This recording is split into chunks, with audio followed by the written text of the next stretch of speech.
요즘 신종 바이러스 때문에 전국적으로 그리고 세계적으로 정말 큰 재앙이 몰려온 것 같습니다.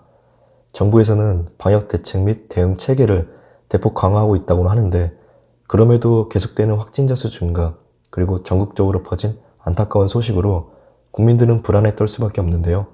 이럴 때일수록 개개인의 청결 유지는 물론이고 실시간으로 전해지고 있는 정보 공유에 집중할 필요가 있다고 봅니다.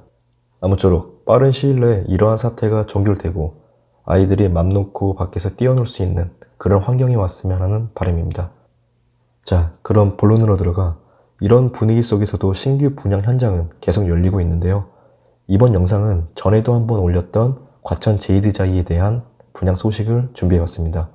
작년부터 해서 정말 많은 분들이 기다리고 있던 단지이기 때문에 이번 모집 공고 소식은 청약 수요자분들에게 반가운 소식이지 않을까 보고 있습니다. 특히 반값 분양이라는 말이 나올 정도로 주변 시세 대비 굉장히 저렴한 분양가로 나온 만큼 또 한 차례 청약 통장이 대거 몰릴 것으로 보여지는데요. 그래도 본인에게 적용되는 조건을 인지하고 그리고 청약주택에 대한 모집 공고 역시 그 내용을 숙지하면서 차근차근 청약 준비를 하는 것이 올바른 자세라 봅니다. 자, 지금부터 여기 과천 제이드자이 관련해서 기본적인 건축 개요부터 분양가 정보 그리고 청약 조건 등에 대해 정리해보는 시간을 가져볼까 하는데요. 해당 사업지에 관심을 두고 있던 구독자분들에게 조금이나마 도움이 되었으면 합니다. 우선 입주자 모집 공고문을 토대로 기본적인 공급 대상부터 살펴보고 이어서 분양가를 살펴보겠습니다. 해당 사업지는 과천 지식정보타운 S9블록에 위치해 있으면서 7개 동 규모로 총 647세대가 공급됩니다. 공급되는 타입을 살펴보면 전용 면적 기준으로 49제곱미터 A타입은 104세대, 49제곱미터 B타입은 127세대, 59제곱미터 A타입은 224세대, B타입은 3세대, C타입은 187세대, T타입은 2세대에서 총 647세대가 공급됩니다. 이 중에서 80% 정도가 특별 공급으로 나오는데 그 물량만 해도 515세대가 됩니다. 일반 공급은 132세대가 되겠고요. 여기에 과천 제이드자이 분양가는 3.3제곱미터당 평균 2,195만원대로 책정되면서 49타입, 그러니까 20평형대는 4억 3천만원대에서 4억 5천만원대로 공급이 되었고, 그리고 59타입, 25평형대는 5억 1천만원대에서 5억 4천만원대로 공급이 되었습니다. 이는 동일 면적 기준으로 주변 시세가 약 14억 정도 된다라는 점에서 가격 차이가 굉장히 크다고 볼 수 있는데요.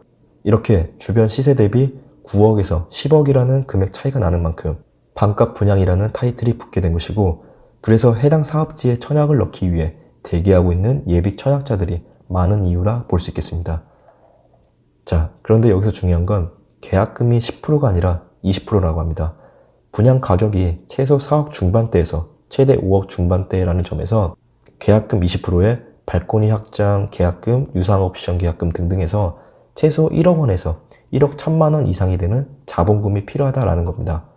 이는 당첨된 이후 계약서 발행을 위해 계약금을 말하는 것이고, 그 이후에 중도금 대출 40%를 제외하고는 남은 20%는 잔압으로 들어가기 때문에 자기 자본이 분양가 대비 최소 40% 이상 들어간다는 점을 기억해 두셔야 합니다. 그러니까 모집 공고문에는 중도금 대출이 6회차까지 나와 있긴 합니다만 해당 사업지가 투기가을 지구이기 때문에 현행법상 1회차부터 4회차까지만 중도금 대출이 가능하고 그 이후인 5회차, 6회차 중도금은 잔압으로 진행된다라는 점입니다. 이 부분을 기억해 두셨다가 청약자분들은 본인의 재정사항을 반드시 체크하고 신청하시길 바랍니다. 그리고 체크해야 되는 부분이 또 있는데 바로 제한기간 및 의무기간입니다. 재당첨 제한기간이 당첨자 발표일로부터 5년간 적용되고 전매 제한기간은 10년입니다. 그리고 거주 의무기간은 5년이 적용되고요. 그러니까 최초 입주 가능일로부터 90일 이내에 입주를 해야 되며 그로부터 5년간 거주 의무를 해야 된다고 합니다. 5년 거주하다가 그 이후에 전세를 두거나 아니면 쭉 거주하면서 그렇게 10년 이후에 매매하라는 얘기입니다. 자, 그럼 이어서 공급 물량 배정 기준을 살펴보겠습니다. 입주자 모집 공고일은 2020년 2월 21일이며 공고일 기준으로 현재 과천시 1년 이상 거주자에게 30% 우선 공급이 진행되고 경기도 1년 이상 거주자에게 20%, 그리고 경기도 1년 미만 거주자 및 서울시, 인천시 거주자에게 50%가 공급이 됩니다. 과천시 1년 이상 거주자라면 30%의 우선 공급뿐만 아니라 낙찰운이 될 경우 남은 20%와 50%의 거주자와 다시 경쟁하기 때문에 과천시 당해 지역 거주자의 당첨 확률이 높을 수밖에 없다라고 해석이 됩니다. 그래도 타 지역으로 공급되는 물량이 많은 만큼 수도권 주요 지역에서의 청약 수요가 대거 몰릴 것으로 보여지고 그로 인해 청약 경쟁률 역시 굉장히 높게 나오지 않을까 보고 있습니다. 여기 과천 제2디자인은 일반 공급에 비해 특별 공급으로 공급되는 물량이 많기 때문에 조건에 맞는다면 특별 공급으로 신청하려는 청약 대기자들이 많을 거라 보는데요. 이처럼 다자녀, 신혼부부, 생애 최초, 노부모 부양과 같은 특별 공급으로 청약을 신청하려는 청약 대기자 분들이라면 자산 보유 기준과 소득 기준에 대해 알고 있어야 됩니다. 우선 자산 보유 기준표를 보면 부동산은 2억 1,550만원 이하이면서 자동차는 2,764만원 이하라고 합니다. 그리고 소득 기준은 도시근로자 가구당 월 평균 소득액의 100%와 120%로 나눠지고 구성원에 따라 그 금액 기준이 정해져 있는데요. 중요한 건 신혼부부 특별공급 신청자의 배우자가 소득이 있는 경우 월 평균 소득액의 120%까지 인정은 되나 부부 중 1인 소득은 전년도 100%를 넘으면 안 된다고 합니다. 그리고 또 하나, 특별공급을 신청하고 나서 다시 일반 공급에도 신청해도 되는지에 대해 궁금해하시는 분들이 꽤 계시는 것 같은데요. 결론부터 말씀드리자면 특별공급과 일반 공급의 중복 신청은 가능합니다. 단, 특별공급 간의 중복 신청은 불가능하고 특별공급에서 당첨이 되었다면 일반 공급 당첨자 선정에서 제외가 됩니다.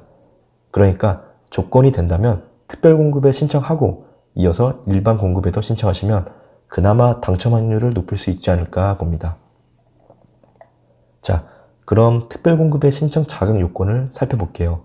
우선 다자녀 가구부터 살펴보면 입주자 모집 공고일 기준으로 현재 만 19세 미만인 자녀 3명 이상을 둔 무주택 세대 구성원이면서 주택 청약종합저축 그리고 청약저축에 가입해서 6개월 경과 6회 이상 납입해야 됩니다. 그리고 배점 기준에 맞는 점수를 산정하게 되는데 여기서 점수가 높은 순서대로 당첨이 되며 동점자가 생기는 경우에는 미성년 자녀의 수가 많은 자가 당첨이 됩니다. 이어서 노부모 부양의 자격 요건을 살펴보면 입주자 모집 공고일 기준으로 현재 만 65세 이상의 직계 존속을 3년 이상 부양하고 있는 무주택 세대 구성원 중 세대주이면서 주택 청약 종합저축 그리고 청약저축에 가입해서 2년 경과 24회 이상 납입해야 됩니다. 그리고 생애 최초는 입주자 모집 공고일 기준으로 현재 생애 최초로 주택을 구입하는 무주택 세대 구성원 중 세대주인데 그 세대에 속한 모든 사람이 과거에 주택 소유 사실이 없어야 됩니다. 그러니까 배우자가 결혼 전에 주택 소유 사실이 있는 경우에는 생애 최초 특별 공급이 불가능합니다. 그리고 주택 청약 종합저축 및 청약저축에 가입해서 2년 경과 24회 이상 납입하고 저축액의 선납금을 포함하여 600만 원 이상이어야 됩니다. 쉽게 말해 입주자 모집 공고일까지 청약통장에 600만 원 이상이 납입되어 있어야 하는데 예를 들어 24개월 동안 매달 10만 원씩 24회 납입 인정을 받아 240만 원이 입금되어 있다고 가정할 때 공고일까지 360만 원 이상을 추가로 납입하면 생애 최초 청약 자격 요건을 갖춘다라는 의미입니다. 그리고 신혼부부 자격 요건을 살펴보면 입주자 모집 공고일 현재 혼인신고일 기준으로 혼인기간이 7년 이내인 신혼부부 그리고 해당 주택에 입주 전까지 혼인 사실을 증명할 수 있는 예비 신혼부부 그리고 만 6세 이하의 자녀를 둔 한부모 가족이 이에 해당되며 주택 청약 종합저축 그리고 청약저축에 가입해서 6개월 경과 6회 이상 납입해야 됩니다. 순위 내에서 경쟁이 있는 경우에는 영상에 나와 있는 가점 항목 다득점 순으로 당첨자를 선정하고 순위 내에서 가점까지 동일한 경우에는 추첨으로 당첨자를 선정하게 됩니다. 자, 그럼 이제 일반 공급으로 넘어가 볼게요. 일반 공급의 자격 요건을 살펴보면 입주자 모집 공고일 기준으로 현재 주택 청약 종합저축 그리고 청약저축에 가입해서 2년 경과 24회 이상 납입한 세대주가 1순위 청약 신청이 가능합니다. 그리고 청약 신청자 본인 또는 세대 구성원 중 과거 5년 이내에 다른 주택에 당첨된 사실이 없어야 되겠고요. 당첨자 선정 방식으로는 3년 이상 무주택 세대 구성원이면서 저축 총액이 많은 순으로 선정됩니다. 이를 두고 얼마 정도가 당첨 커트라인이 될지 의견이 분분한데요. 납입 인정금액 2천만 원은 넘어야 한다는 의견이 가장 많았습니다. 여기서 말하는 2천만 원이라는 건 매달 10만 원씩 200개월, 그러니까 16년 8개월 동안 청약통장을 유지했어야 된다는 의미가 되겠죠. 아무튼 지금 언급한 커트라인은 예상되는 수치이긴 합니다만 그 정도로 커트라인이 높게 형성되지 않을까 보고 있습니다. 마지막으로 분양 일정을 살펴보고 마치겠습니다. 오는 3월 2일 특별공급을 시작으로 3일 1순위 청약 접수, 그리고 4일 2순위 청약 접수 순으로 진행되며 당첨자 발표일은 3월 10일입니다. 참고로 청약 신청 및 당첨자 확인은 청약홈에서 진행합니다. 전에는 아파트 투유에서 청약 신청을 했다면 이제는 청약홈이라는 새로운 청약 시스템을 이용해야 되는데요. 모든 게 어색하고 낯설겠지만 차근차근 천천히 하다 보면 누구든 쉽게 이용할 수 있습니다. 그리고 그 이후 12일부터 16일까지 당첨자 서류 접수 기간을 거쳐 4월 6일부터 10일까지 정당 계약 기간 순으로 일정이 계획되어 있습니다. 그리고 견본주택은 사이버 견본주택으로 대체 운영한다고 하니까 괜히 시간 내셔서 오셨다가 헛걸음하지 마시고 해당 홈페이지에 나온 사이버 모델하우스를 참고해 보시길 바랍니다. 이렇게 해서 과천 제이드자이 청약 정보를 정리해봤습니다. 그 외에 궁금하신 부분은 해당 홈페이지에 나온 대표번호를 문의하시면 빠른 피드백을 받아보실 수 있을 것 같고요. 마지막으로 다시 한번 말씀드리자면 청약 신청 전에 반드시 입주자 모집 공고문을 정독해 보시고 본인의 재정사항을 체크하시고 신청했으면 합니다. 오늘 영상은 여기까지입니다. 다음 시간에는 더 알찬 소식들로 찾아뵙겠습니다. 끝까지 시청해 주셔서 감사합니다.